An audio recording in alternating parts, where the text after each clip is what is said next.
And this certainly has to be the most historic telephone call ever made from the White House.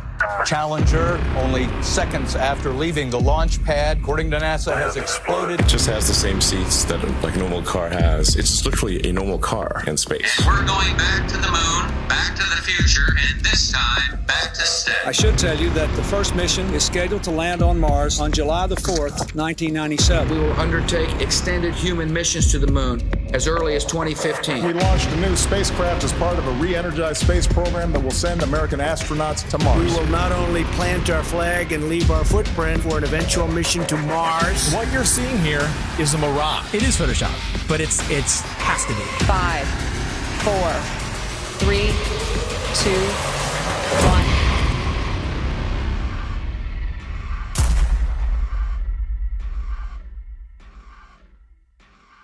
The one thing globe believers need to understand is that you don't just take the spinning ball Earth and flatten it out and put it back in the heliocentric model. Like it's just the only misfit planet and it's flat and the rest of the planets are round. No flat earther has ever said that. No flat earther will ever say that because it's not what we believe. The Earth isn't a pancake floating in outer space, and you will never hear a flat earther say that. And if you would ever actually take the time to study it for yourself or hear a flat earther through, then you would find that it's much different and things would actually make more sense. They've got the narrative control to where anyone that goes to search for this, they're going to see pancakes floating up in space, you know, and it turns people away. Or they see a snow globe out in the middle of space with water falling off the sides, and they're like, what is this? It turns them away. The mainstream agenda was to push their false narrative, all these hit pieces on flat Earth. 2016, 2017, that was pretty much the end of the YouTube era, where we could actually find real evidence, real content. Any search engine, the algorithms are suited to their favor. You're going to see all the hit pieces. You're going to see all the stuff that's there to debunk flat Earth. So it's just, it's almost impossible to get the real information. YouTube played their part in it, and not just cherry picking which videos they wanted to show, but deciding whether or not they wanted you to subscribe to somebody. So on several occasions and with several different content creators, I'd press the subscribe button to then find out several days or several weeks later that I couldn't find that content creator, assuming they'd either been deleted or they'd been censored beyond belief.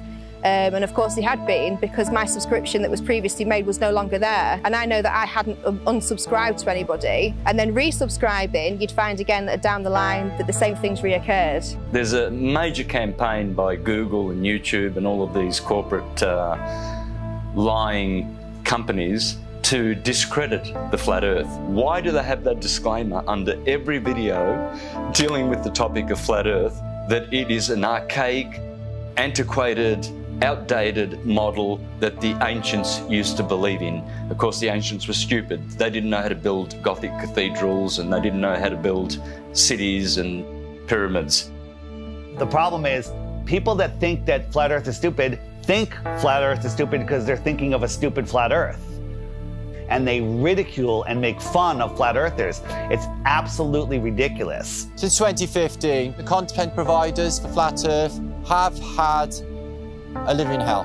We have been ridiculed, we have been trolled, we have been censored beyond belief by YouTube.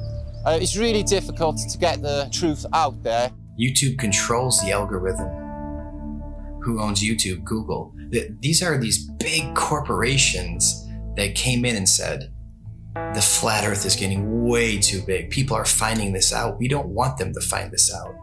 This will just completely destroy our agenda that we've worked so hard for. We're losing it because of our own technology that we created. So they had to get involved. Withholding information and knowledge is a form of control.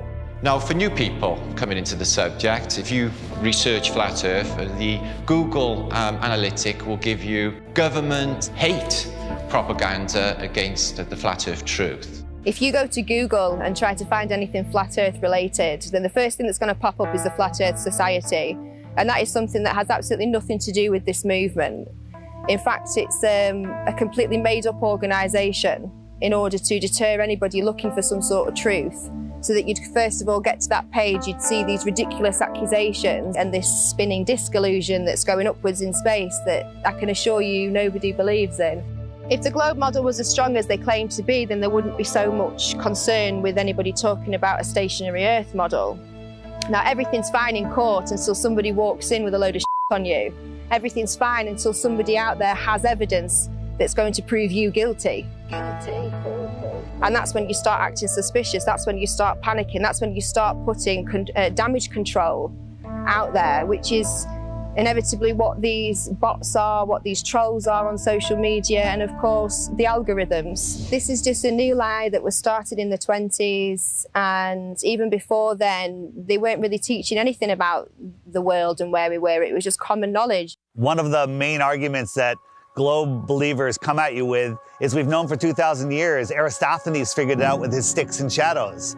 Well, Aristophanes may or may not have been a real mathematician. He figured out the shape of the earth. That would have made him the Michael Jordan of mathematicians, but nobody ever mentioned him in a book until the mid-1900s. What's crazy is I've talked to some elderly people and they've told me that back in their day when they were in school, they didn't even learn about people like Copernicus or Galileo. Everything's up for grabs at this point. People like Christopher Columbus and any other figure in history could be totally false or created just for some sort of agenda. This is everywhere. We found somebody in Croatia. They said they were teaching flat earth through the 1930s. Most people think that this flat earth versus globe earth has been going back and forth for thousands of years. No, it has not. This is a brand new deception. They come up with these stories, these fictional stories, fictional characters, to reinforce that we live on a ball. All of our globe provers, Galileo, Aristophanes, Copernicus, the pictures of them show that they're Masons, but I contend that we don't even know if they're real. All of our history is a lie. I've met people that said that they were taught flat earth in the early 1960s in school. They were taught flat earth and globe earth, and then it kind of just went away. I interviewed Ruth, a 102-year-old woman, back in February of 2020, and she was taught flat earth in public school in Connecticut. Tell me your name. Ruth Heath. Ruth, and how old are you today?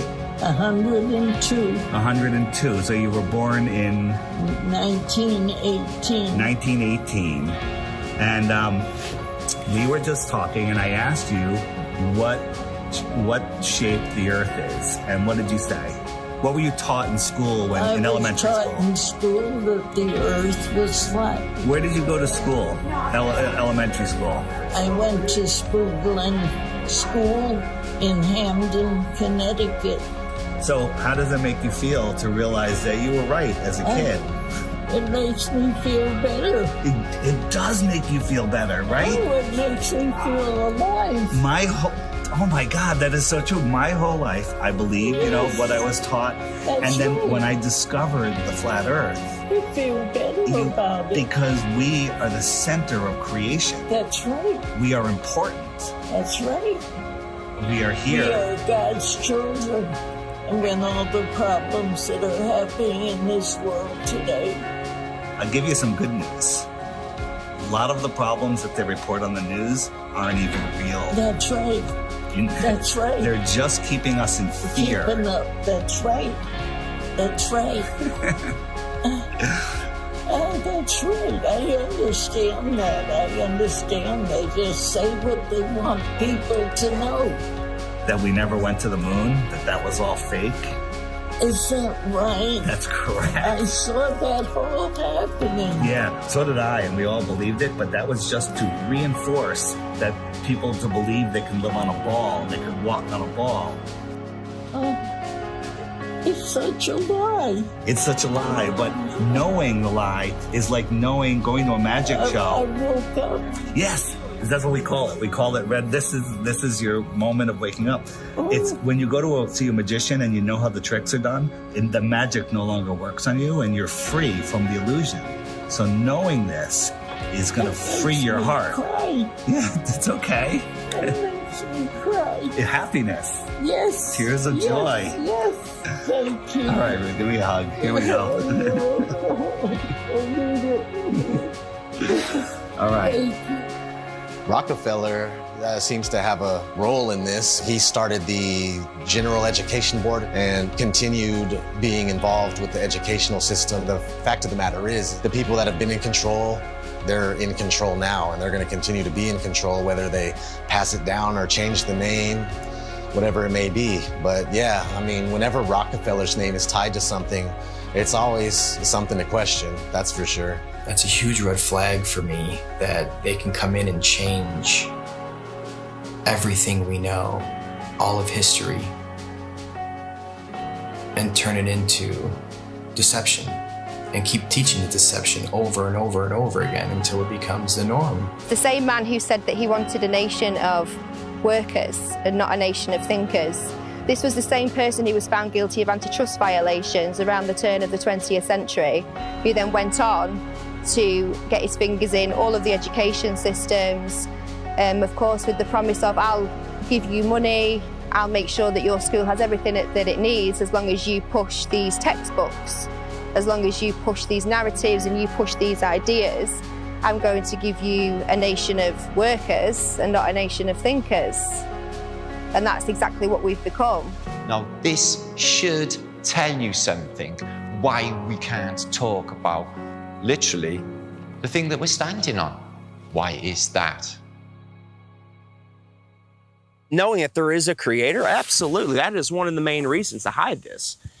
But, you know, at the same time, it's nowhere near comparison when 1 billion people find out that there's more land. It's about hidden land. I think there's possible they could be hiding land in here somewhere with us. And I think that the Antarctica Treaty is very, very, very sinister, and there must be something else going on. They went really, really, really tough with their implementation of the Antarctic Treaty and everything else, and just to keep people away from the truth. They didn't want people to know about more land. Haven't we been fighting over land forever? Isn't that what always happens? Countries fighting over land, but not on the outskirts of Antarctica. Oh, no, no, no. No fighting there. They're all in agreement. You can't go there. You can't explore any of it. That treaty was in effect in 1959. It can't even be questioned until the year 2041. The longest lasting treaty that all of the world signed on to at the same time and is still in place. Antarctica is the container of our world oceans. What is beyond Antarctica? Why is the government hiding Antarctica from us? Why is Antarctica completely off limits except for taking a tour of a little peninsula off of South America, which is nothing? And people go, well, you can go to Antarctica. We spent months trying to actually do it. I was going to send a crew. They won't call back. You can't even go there. There's one peninsula where you look at penguins. So exactly. And then you think, I have some friends that went to South Pole. Yeah. They put them in that little island with penguins. You can't just saying you went to Antarctica and you walked around it. He's like being in New Jersey and saying you were chilling in California. It's huge. There's about 100 different companies that you can spend a lot of money to go on a little guided tour of just that peninsula, but all of those companies are owned under one umbrella. One person controls them all. They don't let anybody explore Antarctica.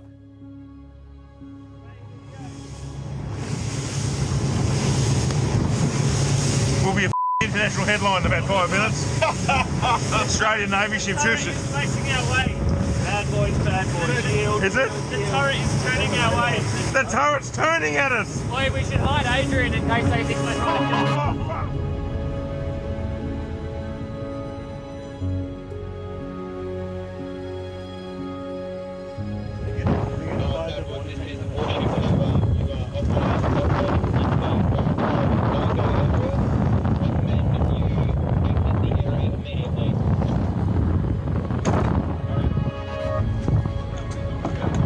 we're just traversing. Is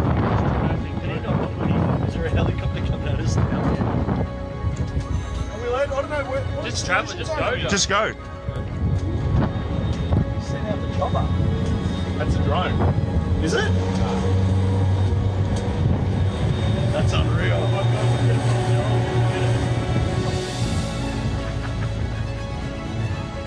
When people say, why the lie? One of the main answers is they're hiding more land. What if we can truly become free. The whole reason for this is because of more land. Because think about it, if there's more real estate, if there's more resources, natural resources, if there's more food for our starving children, if there's more space, more room for us to get away from the trafficking, if there's places where we can go and other civilizations we can be a part of, where they don't charge you for water, they don't charge you for free energy, they don't charge you for property taxes.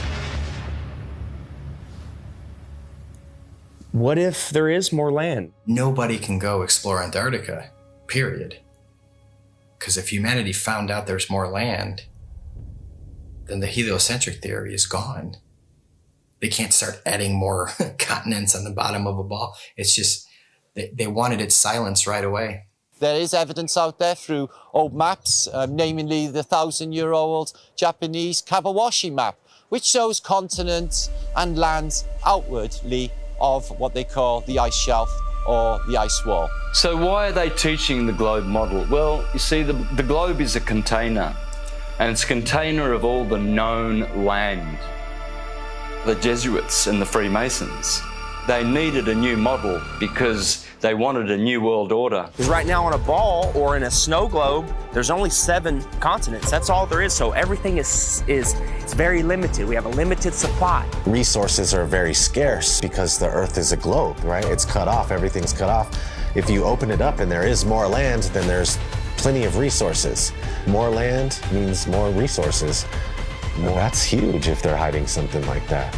There's a scene in The Truman Show where Truman is like, I want to be an explorer when I get older. I like to be an explorer, like the great Magellan. Oh, well, you're too late. There's really nothing left to explore. Imagine if there's like all these beautiful places to explore still, and finding out that there's all this land, it just opens up the door for discovery again.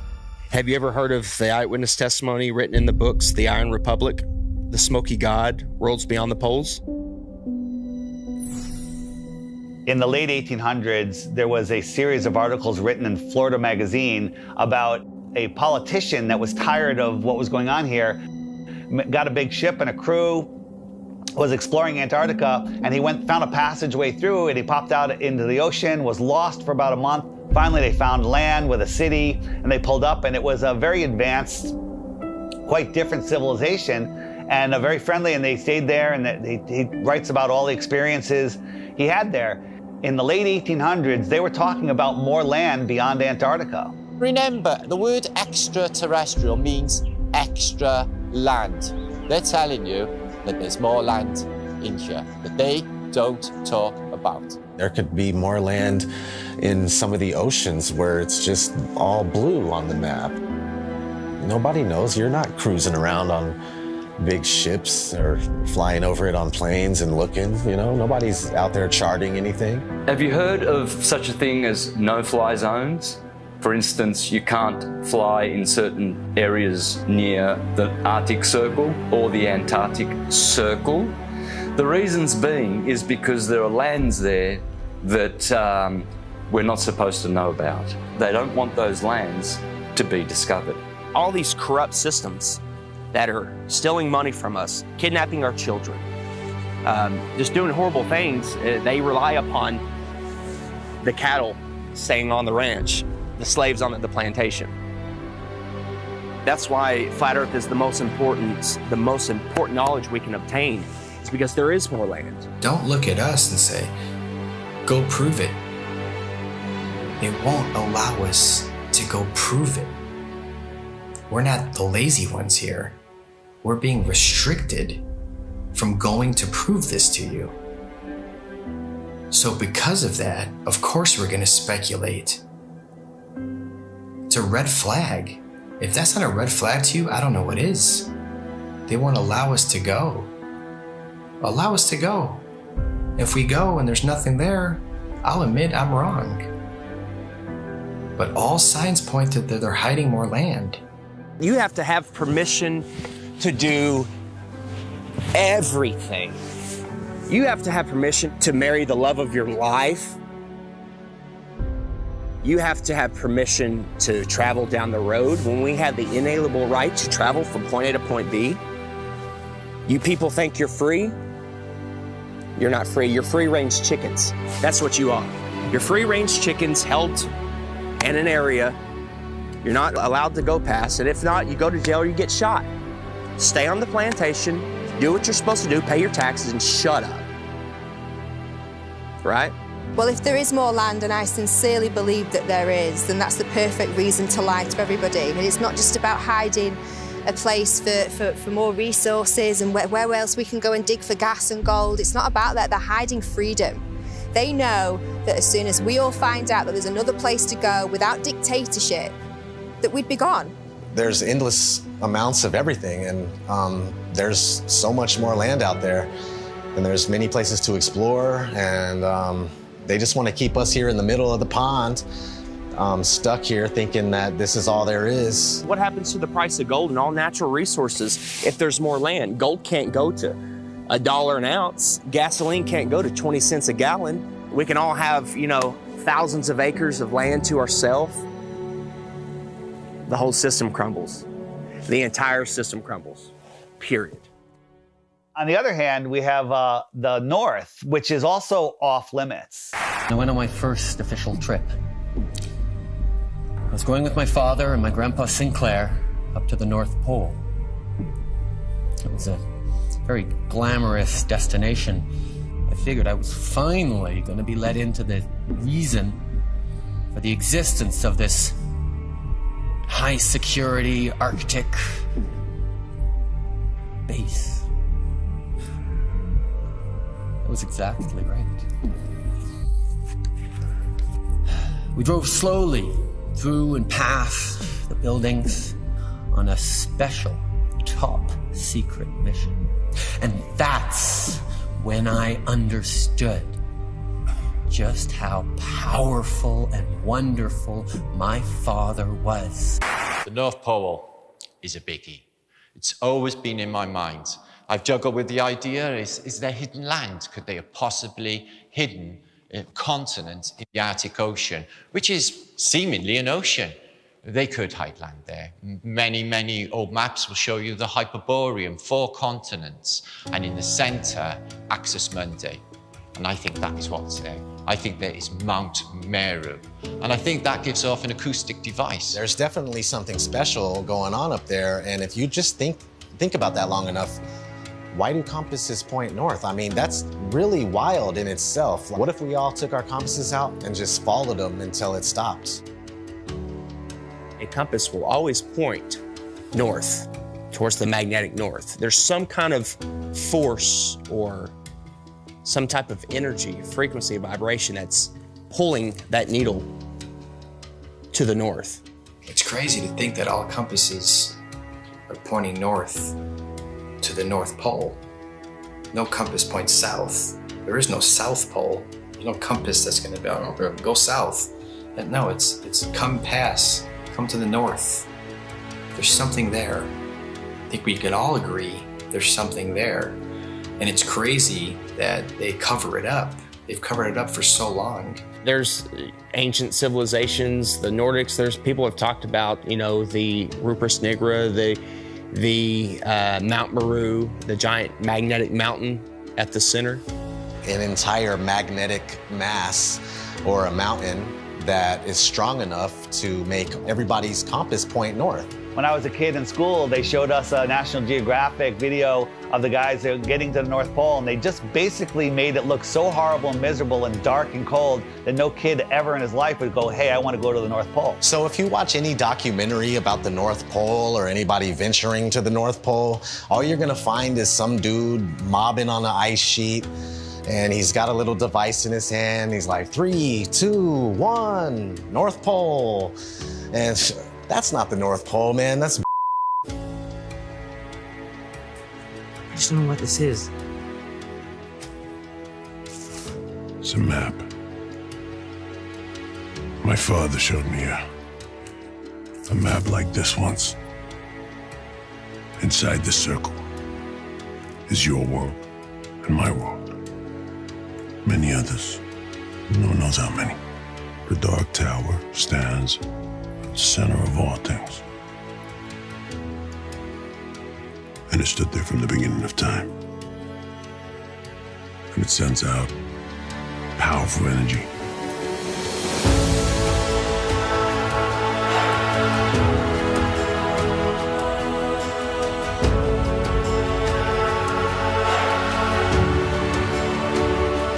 I think that there's possibly a North Pole hole, part of the electromagnetic torus, which gives off a green light, which you see as the Northern Lights. The North Pole is the center of the Earth. It is a hyperbola.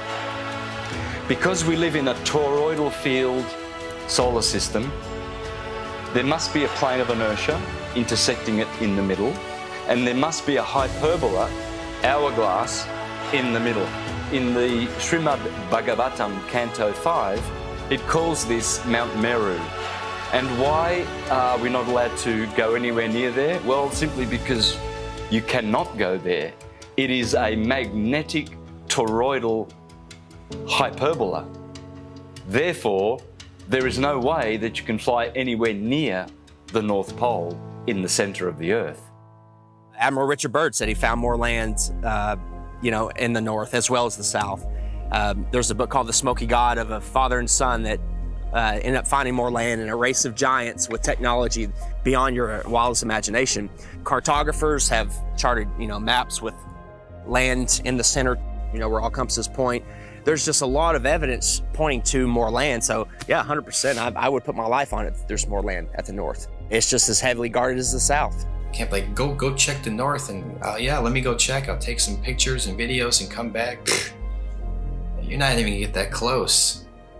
You're gonna be turned around, the same as the south.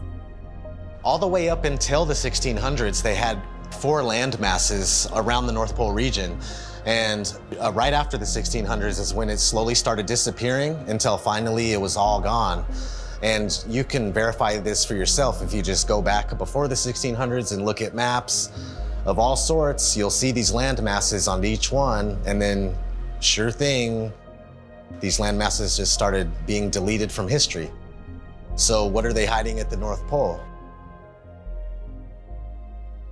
If we sit back and observe all of this evidence, this eyewitness testimony, the verdict would come back guilty. It would come back guilty. Okay. You are moving 1,000 miles an hour as Earth rotates. You are moving 18 miles per second in orbit around the sun, and you don't feel any of that. Okay?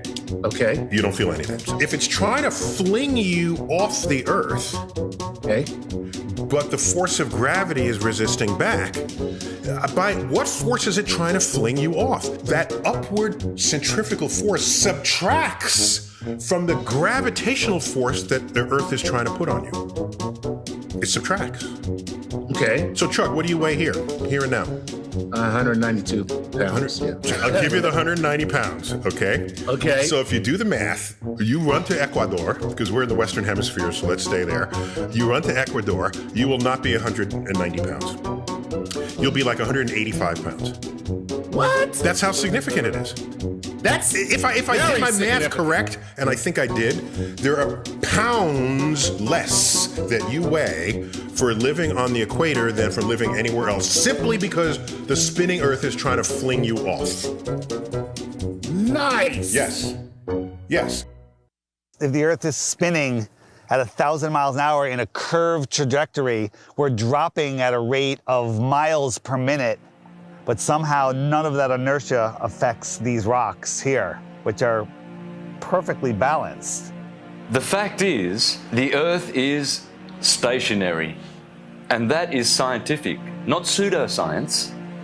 In 1879, George Airy, astronomer royal for 49 years, who did a telescope experiment and proved that the Earth was stationary. Then we have Parallax, also known as Rowbotham, who carried out an experiment in the late 1800s on the Bedford Levels experiment, where he went at a distance of 6 miles, which should have showed up some sort of curvature of around 16 foot. No curvature, was seen at all. Then we have Michelson, Morley and Sagnac in the early 1900s with their interferometers using light instead of telescopes this time. And with their interferometer experiments, they proved that the ether over the Earth, the field, is moving and the Earth is stationary. We also had Michelson Gale. They did an experiment in the 1930s and proved that the Earth is stationary. One of the greatest science experiments of all time, in my opinion, is from Marconi. Marconi in 1901 set up transmitters to send radio waves, like signals, wireless signals across the ocean, Atlantic Ocean, okay? So he has one set up in Europe and one set up in Canada, okay? And they're sending signals, I think the letter S was the first one, boom, whew, and it worked. Almost 2,000 miles across the ocean, they got the signal. There's no curvature. You're talking about 600 miles of curvature between the 2 points. But it worked because all water's level. I don't even know if he was trying to talk about that at the time. It was just more about his technology that he was coming out with. And have you learned about that in school? No. Then we have Pierluigi Ghina, a colleague of Marconi. And before he died, he showed people in his laboratory how the Earth is stationary. You can go to my channel, Mr. Astrotheology, and you can see videos of Mr. Pierluigi Ghina proving in his laboratory with strobe lights how you can prove quite easily that the Earth is stationary. Every scientific experiment throughout time looking for axial rotation or curvature has proven the opposite. They don't teach this in schools.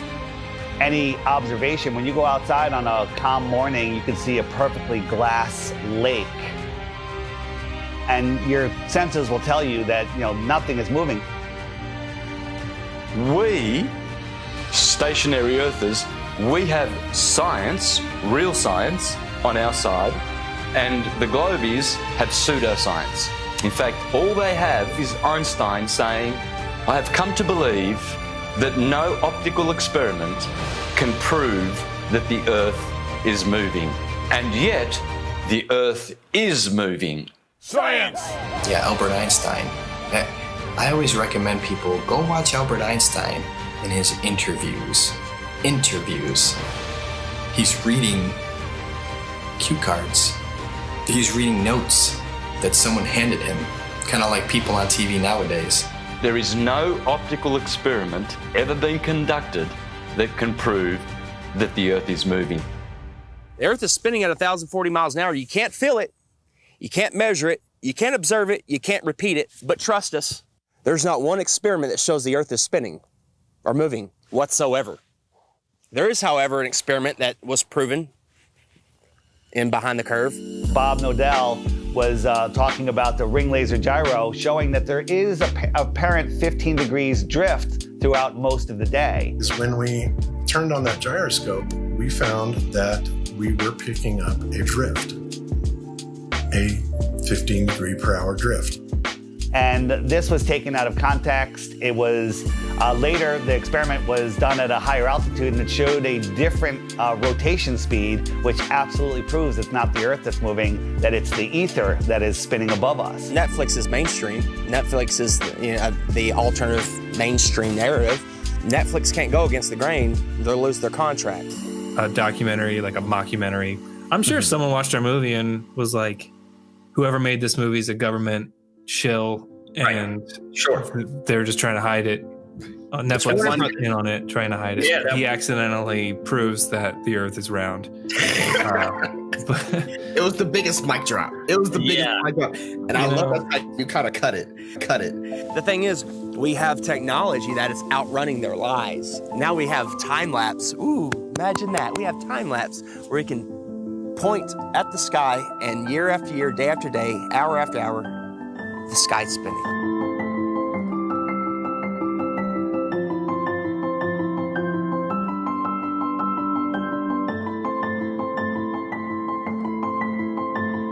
Every day there should be different stars random stars in the sky if we are traveling at 650 million miles an hour, which is Mach 870,000. Do you really believe that every year we move through space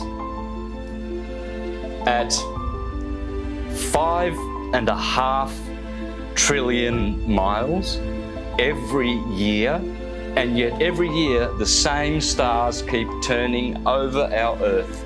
Aries, Taurus, Gemini, Cancer, Leo, Virgo, Libra, Scorpio, Sagittarius, Capricorn, Aquarius, Pisces, year after year after year, and yet none of those constellations distort, change shape, get brighter. There has never been, in recorded history, we have never seen any star get brighter or dimmer or any shape of those constellations, which are still recognizable today as they were thousands of years ago. They never suffer any parallax or distortion. Polaris has never moved in all of recorded history. Point your camera up at Polaris and do a time lapse and watch God's perfect timepiece spin above you.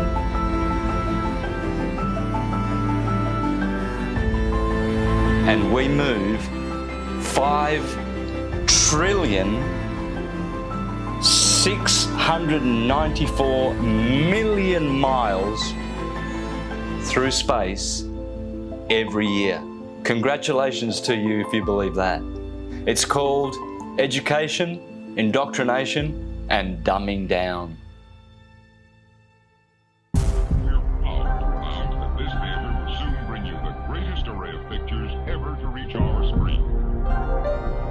If you look back in history, you got Universal, their company. They started off with a logo with a globe in it, but it wasn't until like the 1920s that they actually had the motion one where it was a spinning globe. And they actually had an airplane in the early ones, like leaving a chemtrail that said Universal, which is kind of funny. Nobody has been high enough to even see what it looked like. They were definitely trying to instill the image of a globe in people's heads because obviously early on in the movie industry, they were one of the most popular companies to make movies, so people were going to the theater and seeing this globe.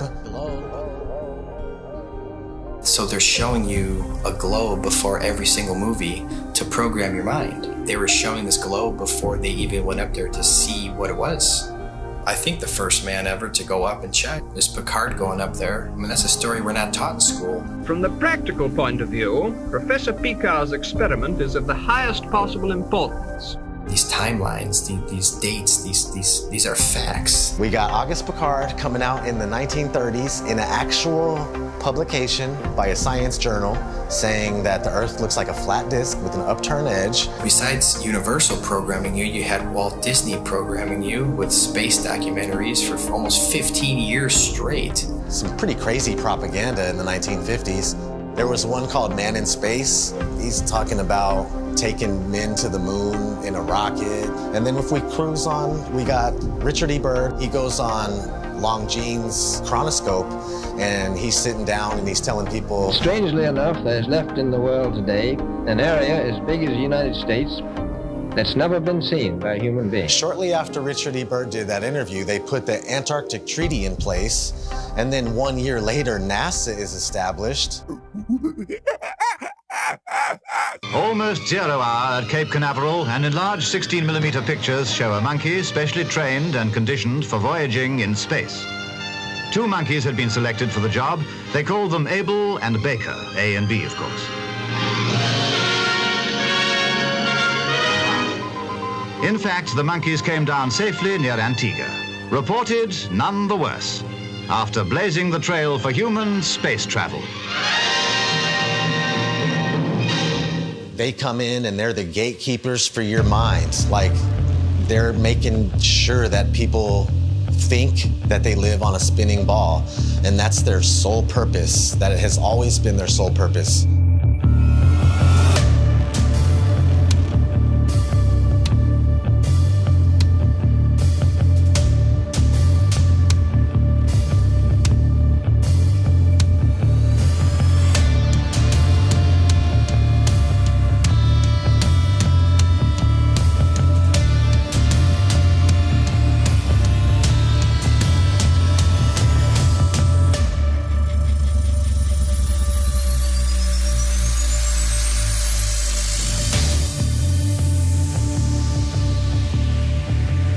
That is the magic of engineering. I would wear a mask on my face in a nanosecond, but unfortunately we lost the technology. It can take days, even weeks, to produce just a single image. The dazzling final results, enough to keep us all dreaming.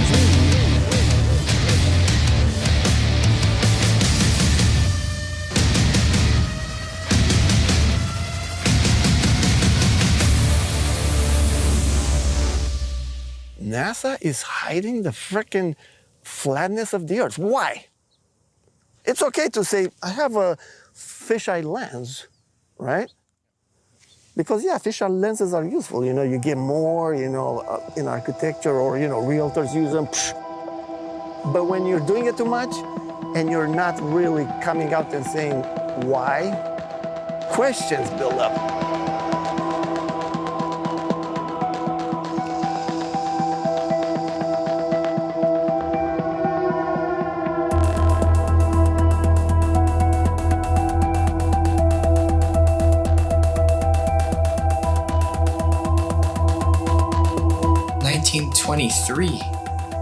A fisheye lens was invented. So these space agencies had a heads up already. And the fisheye lens was originally, I think, $27,000 to purchase. And this is in 1923. I mean, today that's about, what, 100 grand, 200 grand equivalent in cost? And people would tell me, Hippler, I'll give you that. NASA is a lying government entity, right? But what about Red Bull? Red Bull is just an energy drink. And I saw Felix Baumgartner jump out of a space capsule. Flat Earthers did a great job of debunking that. Of course it's a fisheye lens, it's not even a question. What most people don't know is that Neil deGrasse Tyson, you know, the science priest of modern day, that everybody loves and they listen to him. Oh, he's so smart. Well, he is a smart man in the sense of he knows that we debunked the out of that. And that dude who jumped out of a perfectly good balloon, Felix Baumgartner, edge of space jump. Now, you know, I don't. It's he wants to. I don't have a problem if he does it, but the honesty of it would greatly diminish what I think people thought he was actually doing. And not only that, they made sure to photograph him standing there with a really wide-angle lens, which curves horizontal lines. So in the photo, you see this curvature of Earth's surface, and he said, wow, he's in space, look at that. No, he's not. At that height, you don't see the curvature of the Earth. You just don't. That stuff is flat.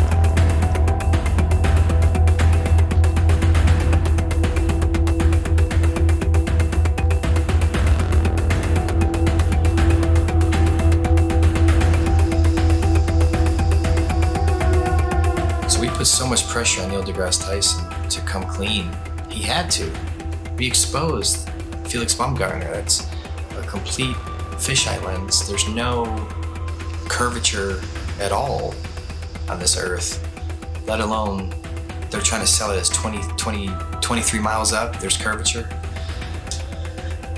Even though people will sit there and swear they saw curvature out of an airplane 10 miles high, you know, okay. So your priest Neil deGrasse Tyson admits 23 miles up, no curve. How do you feel about that? All right, maybe you say that's no big deal. Okay. Even though Felix Baumgartner himself said he could see the curvature of the Earth. It's almost overwhelming. When you're standing there in a pressure suit, the only thing that you hear is yourself breathing. You can see the curvature of the Earth. You can see the sky is totally black. You can see the curvature of the Earth. You can see the curvature of the Earth. You can see the curvature of the Earth. That's 120,000 feet, 4 times higher than most passenger planes fly. So that should make you go, right away, what's going on here? Who's lying, right? But you don't think there's an agenda here? You don't think people are lying here? Fast forwarding to recently, Richard Branson, his Mr. Billionaire himself. Officially the first billionaire to travel to space, Sir Richard Branson. So you go 63 miles up, you would all probably assume that, of course, you could see this giant curve of Earth. You're 63 miles up. Richard Branson supposedly goes up 63 miles, even though it's nothing but fisheye lens footage. We exposed that. Here comes Neil deGrasse Tyson again, damage control time. Oh, by the way, you didn't ask, but I'm going to tell you. Do you know how high up above the Earth he was? No. So if you take a 63 miles. Oh, yeah, say right. So take a schoolroom globe, and that's how high above it is he? So he's about 2 millimeters above the surface of a schoolroom globe. So nobody has seen the curvature of the Earth from that height. I just want to make that clear. You can't see the curve out of an airplane, right? 10 miles. You agree? I hope you agree so far. Okay. So 10 miles up, no curve. Red Bull, 23 miles up, no curve. Branson, 63 miles up, no curve. So where is this curve at that you swear by? Because if you live on a ball, I don't care how big the ball is, it could be 4 times the size of what they told us, you would still see a physical curve at some point. That's what the horizon's supposed to be. That's how the sun is going. I mean, there's a curve of the Earth. All these theories involved with the curve of the Earth get thrown out the window. That's what happens with a new company. This is the fiction section. Fiction means it's a made-up story. Oh, hey, Elmo, I bet we can find your Galactic Gale comic book here. Oh, boy, Elmo, hope so. We all know who our enemies are. They are called the globalists, with their false idol that they give children on the teacher's table at kindergarten, the false globe of the global agenda. People are just deceived. I mean, I grew up from kindergarten. There's a globe. My kids, they graduated from kindergarten and there was a freaking globe. They gave them a globe at graduation to take home like an inflatable beach ball. And I was looking at that thing going, oh my God. We are taught that the Earth is a ball before we can talk. In school, there's a globe in the class. One of the first worksheets we get is a sheet on the orbits of the planets and the sun. And I actually still remember that sheet. I did it, I got it right, I was so proud of myself. Sesame Street has astronauts on, Disney. It's all globe programming. So your entire world belief is around this. If you think about it, they've gotten us at a very, very young age with the lying. Before we have any critical thought, the capability of thinking for ourselves. They teach us lies from the very beginning, from Tooth Fairy, Santa, dinosaurs. With Santa, for instance, I mean, we're taught this lie, you better be good. We need you to stay in line and be good. Don't be naughty, be nice. You want to be on that nice list. Santa will come and bring you these material gifts, and then fast forward, you find out Santa isn't real. For 5, 6, 7 years, however long the lie went on for, you've been conditioned a certain way, to act a certain way, so you'll fall in line. You'll do exactly what mommy and daddy tell you, what the teachers tell you. And when you realize that lie, it's subconsciously, you're taught at that point, it's okay to lie. It's okay to lie. It's okay to accept lies. It's okay for people to lie to you. It's okay for you to lie. So the whole world is a liar. Everyone's a liar now because they were taught at a very young age it's okay to lie. They get you with these lies of Tooth Fairy and Santa at a young age. So when you're an adult, you can't tell the difference between a lie and reality. And when you do find out it's possibly a lie, oh, it's okay. You're subtle. You're passive. You allow the lie because you're used to, it's okay to lie. You've been conditioned your entire life. It's okay to lie. It's okay to be lied to. So when the lie comes out, people are just like, okay, whatever. Got to turn on my Fox News. Got to go to the bar. Got to go watch my football. Give them bread and circuses, and they will never revolt. When people hear about Flat Earth, when I talk to them about it, they think it's the dumbest thing ever. They think I'm uneducated. They don't realize that they don't know what they're talking about. And people say, well, what about ships over the horizon? You explain that. What about sunsets? You explain that. What about seasons? You explain that. And then they throw their hands up. They go, well, why does it matter? What difference does it make? I still have to go to work tomorrow. That's right where they want you. They want you working in your slave job. They want you obeying orders, doing what you're told, and living paycheck to paycheck, and just not realizing where you are. The truth is, we're not spinning out of control, lost in space, where an asteroid could take us out. They want us believing we're running out of fuel. They want us to believe we're running out of food, when anyone can go and get a seed, stick it into the ground, water will fall from the sky and food will grow out of the ground. There is no shortage of water, food, space. Every American family could have a half an acre in Texas and the rest of the country would be empty. They're lying about everything. You let your kids get raised and taught by other people that you don't know what they're learning. Everybody's disconnected. There is no harmony or anything going on with human beings. We're all scattered, disconnected, and pretty much what they're doing with teaching us this whole lie about the Earth being a ball, and you're flying through outer space, and dinosaurs used to roam the Earth, and if these powerful beings could get wiped out by a comet, then what are we gonna do if a comet comes? We're done. So the heliocentric model not only manages to keep us all completely worthless floating amongst the stars in space, but it also keeps us in fear that we're either going to knock into something in the future, or there's going to be something that then bangs into us that causes some sort of horrendous collision and we're all going to die, or maybe, you know, some cartoon satellite has found another planet where there could be like flesh-eating monsters on there, and it's, you know, some sort of crazy that they throw down your face and try and say, you know, this is, as well as everything else that you're scared of, keeping your house, keeping your health, keeping your family together, there's also a chance as well that some rock may fall from the sky and kill you tomorrow.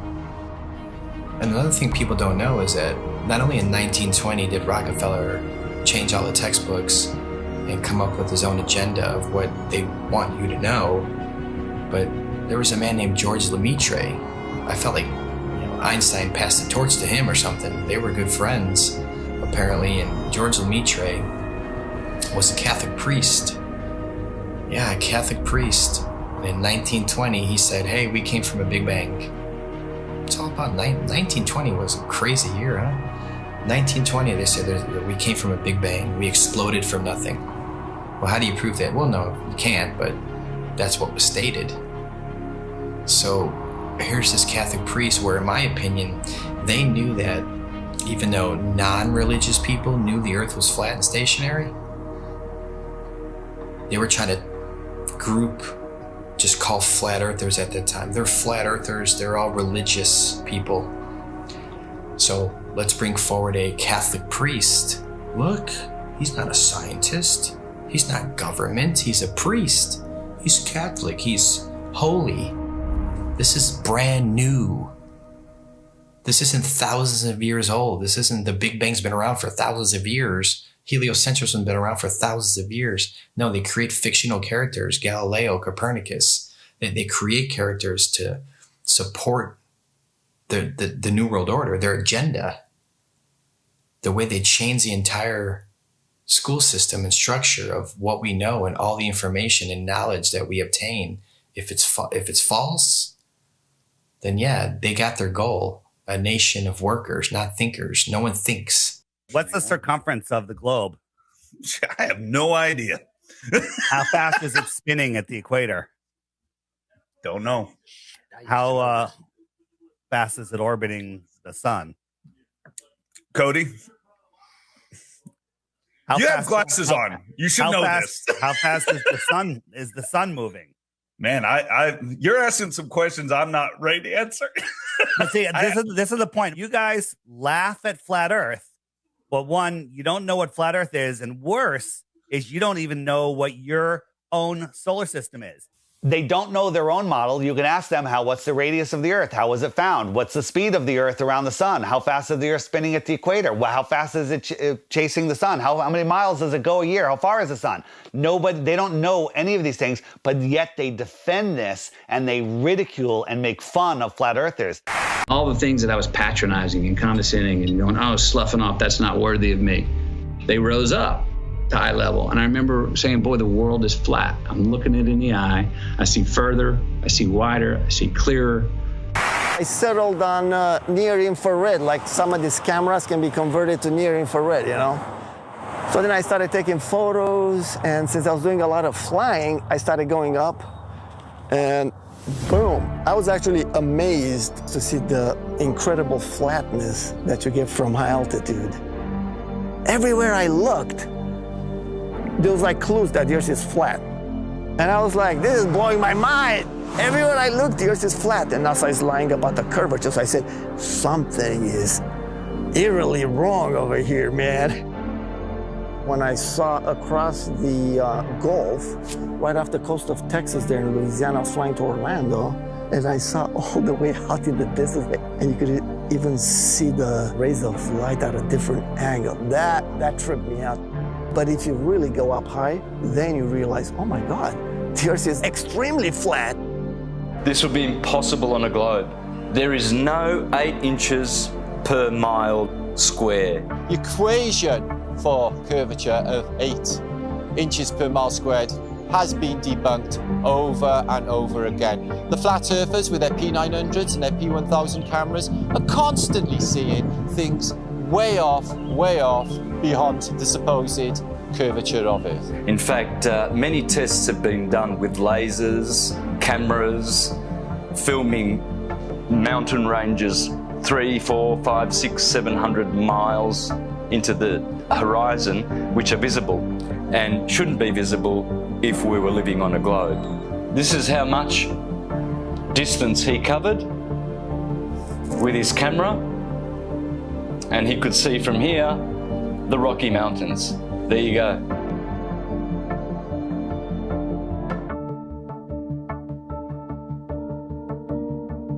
There is no 8 inches per mile square. There's no way you can see 500 miles on the other side of this ball. There's no buildings that are curving backwards. If point A to point B, you're on a ball, you know, they're not gonna be flat up and down like on our flat Earth. They're gonna be like this.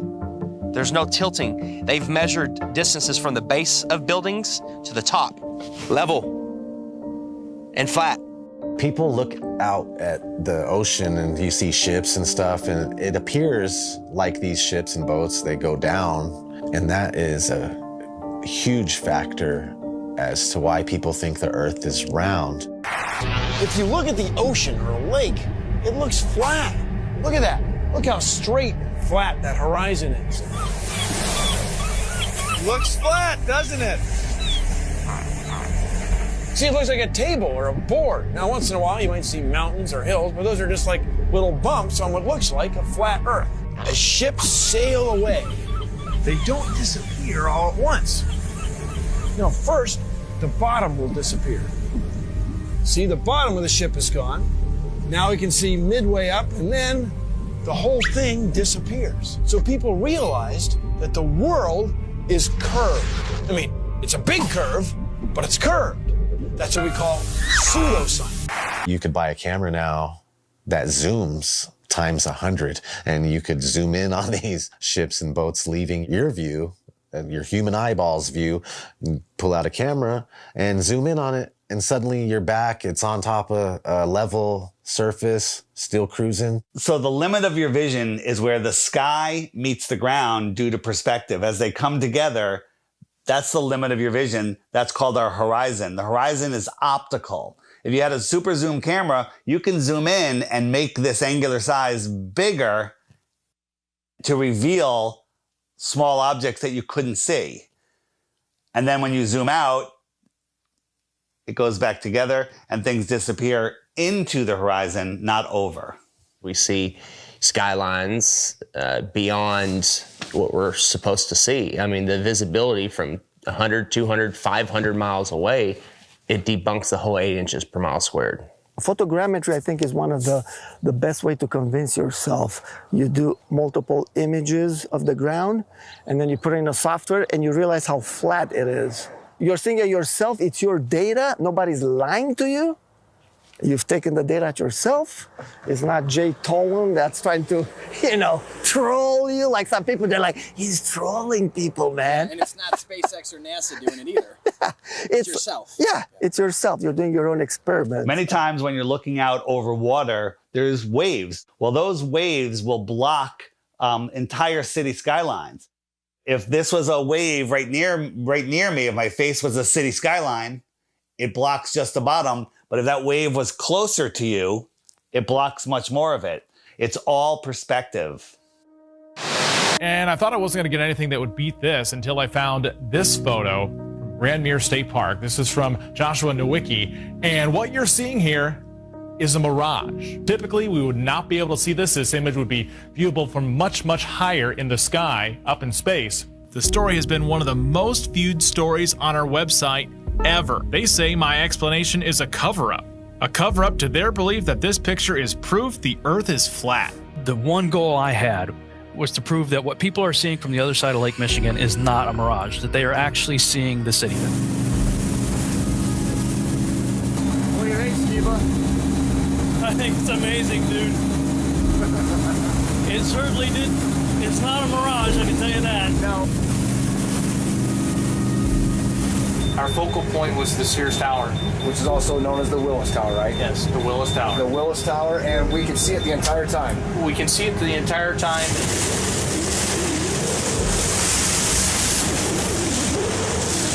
That's not a mirage. That's not a mirage, whatever you're looking at. You see it? Yeah. That's that. You see that bridge? It's not a mirage. That's the proof right here. That's the proof. I was shocked to find out that there are a number of people that believe the Earth is still flat, and that to them, this is actually proof that the Earth is flat. One person just questioned me and asking me for a retraction of the articles and lies. A lot of people try and kind of be nice about it. Well, are you sure you did it right? And then they send me links that the Earth is flat. And some are just pretty straightforward about it, and they title replies calling me a deceiver, and that I should check my degree or quit telling lies on television. It got me questioning a lot of things. Were my calculations right? No. You can obviously see Chicago from that far away. It really is the Chicago skyline. We can see things farther and farther away than that and prove it. You can prove it yourself. You can go there on a clear day and see the same thing. You can go do the same tests and prove it to yourself. That's the best way to do it, right? Prove it to yourself. That you're not taking anyone's word for it. You're doing your own experiment.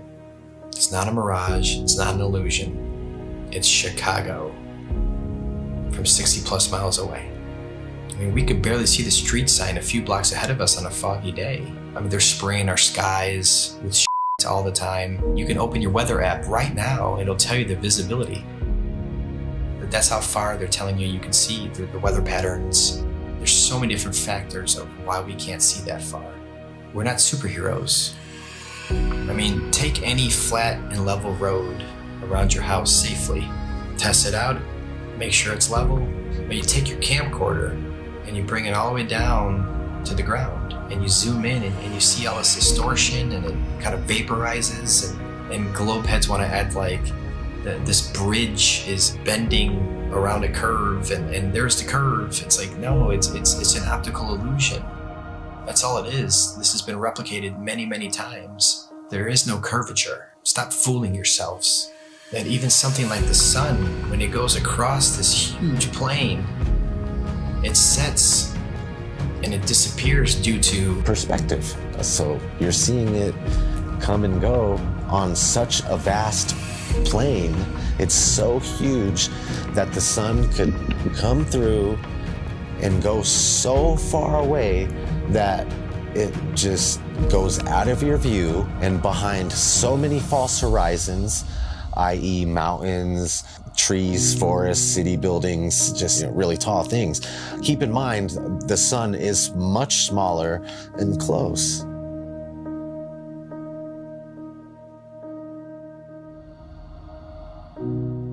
This is an intelligently designed and created place.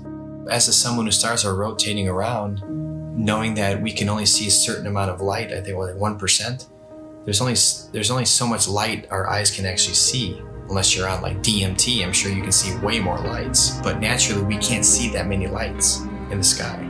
All ancient civilizations spoke about other bodies, other lights in the sky, that may or may not be visible to us at any given time. It's crazy though, when you see solar eclipse, you don't see the moon at all. I remember as a kid, I like, where's the moon now?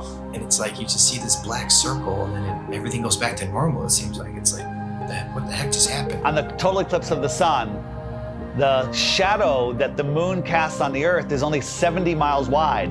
That is impossible, but then they come up with umbra and penumbra, and it's just stuff to confuse your mind. We have an infinitely far sun sending diagonal rays from the side and straight rays from the middle, where they cross each other. It makes absolutely no sense. I went live a few years ago on YouTube during the 2018 eclipse in the United States. On a live event, and we were all waiting for the moon to actually show up to cause this elliptical, this eclipse, and all we found was no moon showed up.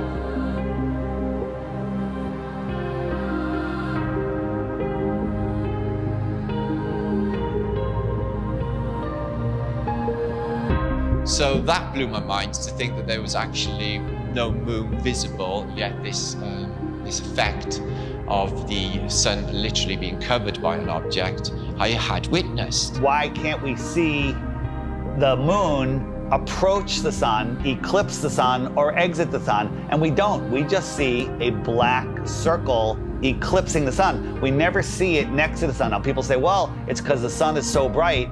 When the moon is totally eclipsing the sun, you should be able to see the features on the moon. You should be able to with a regular camera, with your regular eyes, with an infrared camera, but it has never been seen. There's only been anti-flat earthers that will fake an image and fade it into a picture of the eclipse. There's no video of it. Think about what an amazing video would be if they could film it from the International Space Station or from the moon itself.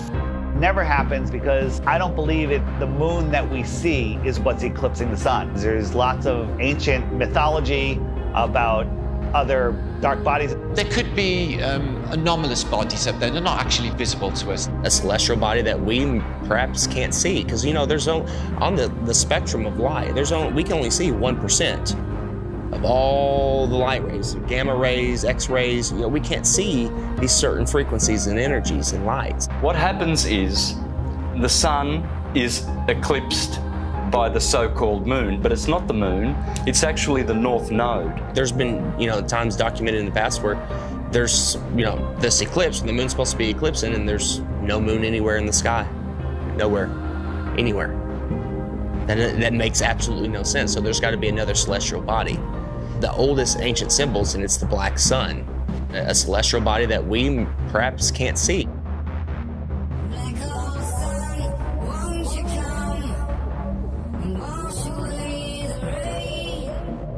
A lot of ancient civilizations always spoke about a black sun. It's like, why are they talking about a black sun for hundreds, if not thousands of years? And that information now is turned into, oh, the black sun is an evil thing. It's like, well, yeah, of course, that's what they're selling it. They're selling it to you as an evil thing to stay away from it. They already don't want you to like the real sun in the sky. They push it so far away. They want you to not care about it. There's a reason it's close to you. There's a reason it's here for us. There might be more suns and moons on the outskirts of Antarctica, on the outer lands. There might be more suns and moons. There might be more suns and moons in our world here, but we just can't see it. And you talk about the seasons itself. Seasons prove the Earth is a stationary plane with a local sun. When the sun is circling over the Earth over here in the Tropic of Cancer, these people here, they have summer. But 6 months later, the sun is over here. It's going around over here. So Australia down here, and South Africa, and South America, now they have summer, because the sun is local. It's not 93 million miles away. And the sun and the moon revolving and springing into the center seasonally, and then springing back out again. This makes perfect sense than a spinning ball hanging on an invisible skyhook at a degree of 6.66 of a supposed axis, which tilts the Earth. People need to stop defending a theory that they were taught in kindergarten.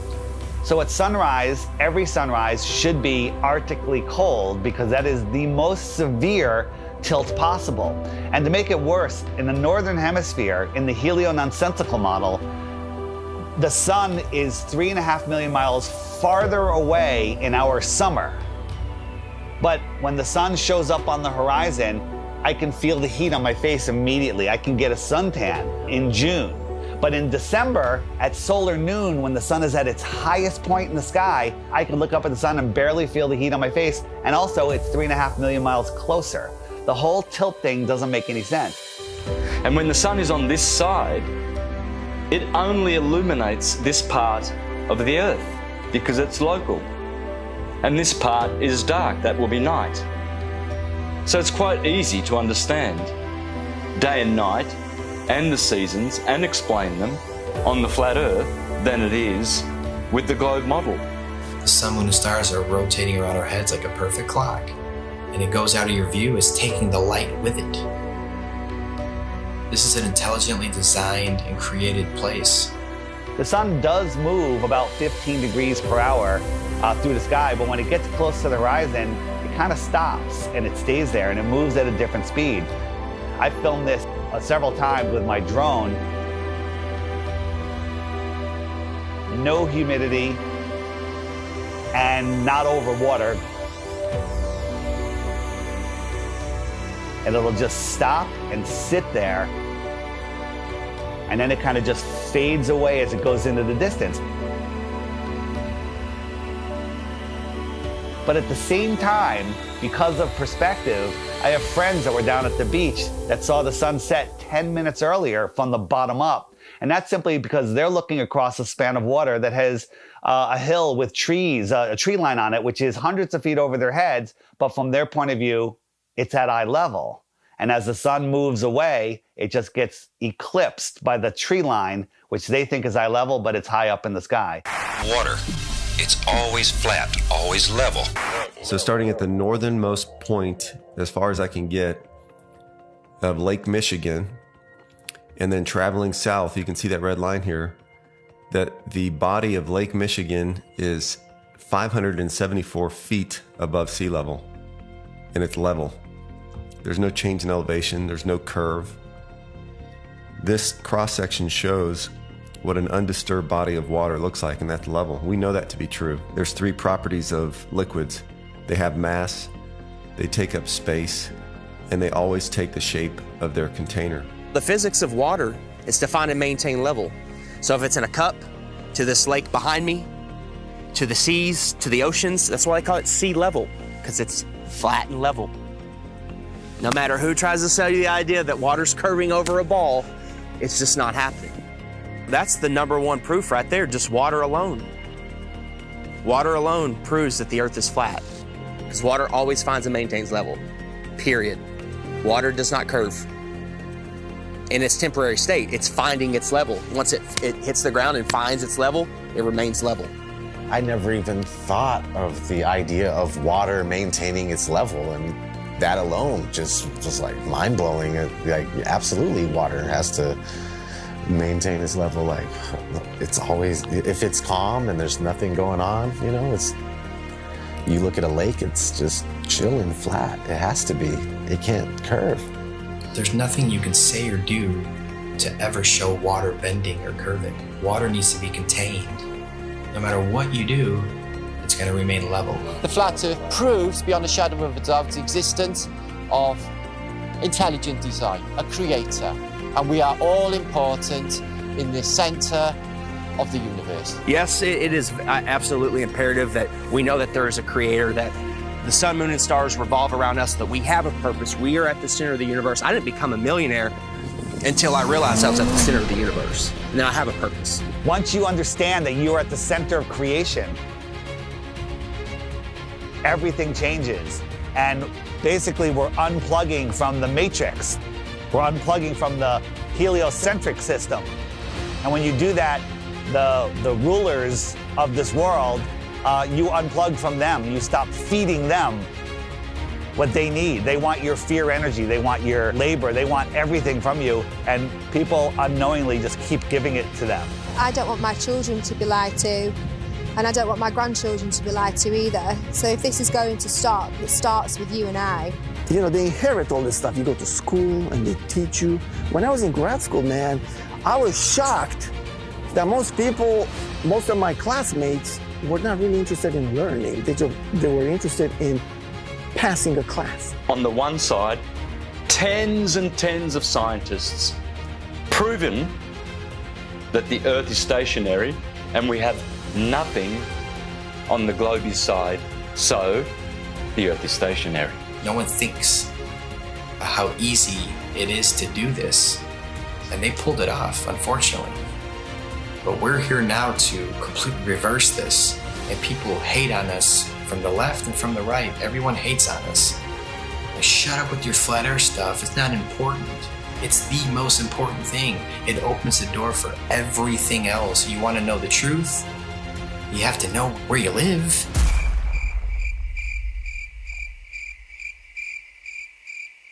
This whole agenda is to keep people disconnected from our creator. You know, they want to just cut all our ties spiritually, and that's one reason why they calcify our pineal gland. They don't care about our health. You know this by look at your water supply. Even the water that you'll drink yourself when you go and buy bottles of it, it's got chlorine in it, it's got fluoride in it. These are all chemical waste products that they then rebrand and put in our drinks and tell you, oh, well, it cleans it. We'll also take away all of the medicine that's kept people alive and well for centuries. And they'll tell you, oh no, that's not good for you, that's not safe for you. Here's our products, here's our petroleum-based medicine that they've been pushing on us for the past 100 years. And of course, look at people's health, look at the world's health. Are we a healthy nation? Is any nation a healthy nation? No. And who's in charge of healthcare? The governments, the corporations. So it seems like everything that they touch turns to shit. So why do we allow them to touch everything? Stop defending Rockefeller, Rothschilds, all these goons, these people that want the New World Order, the modern day people, Bill Gates, Schwab, all these people that they're pushing for it and they feel like it's almost there. And we're sitting here fighting it. We're sitting here trying to wake the world up so we can have a peaceful and loving world again. And you're attacking us. Whose side are you on?